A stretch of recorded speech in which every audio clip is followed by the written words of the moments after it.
In today's video, I'm going to teach you how to set price alerts on Skyscanner step by step if you want to keep track of flight prices without having to search over and over again.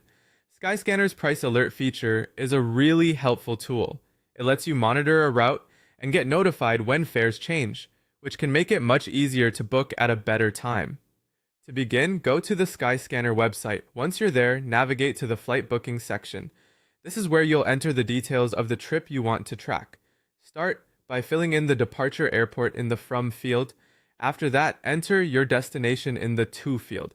Make sure both locations are correct, since the alert will be based on the exact route you search for. Next, add your departure date. Then enter your return date if you're booking a round-trip flight. Choosing the right travel dates is important here because the price alert will follow the search settings you use. Once your dates are selected, click Apply to confirm them.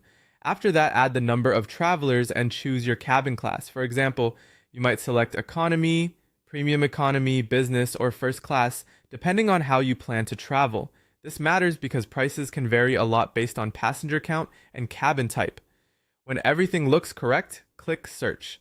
Skyscanner will load the flight results for the route and dates you entered. Once the results page appears, take a moment to check the prices shown on the screen. This gives you a quick sense of the current fare range before you create the alert. Then look on the left-hand side of the results page.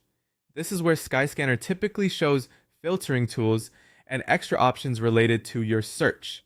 Among those options, you should see a button or link labeled Get Price Alerts.